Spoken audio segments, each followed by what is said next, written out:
أعوذ بالله من الشيطان الرجيم. بسم الله الرحمن الرحيم. اللهم متعني بالسمع والبصر. اللهم متعني بالسمع والبصر. اللهم متعني بالسمع والبصر.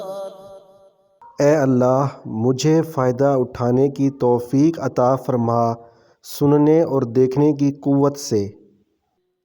اللهم متعني بالسمع والبصر. اللهم متعني بالسمع والبصر.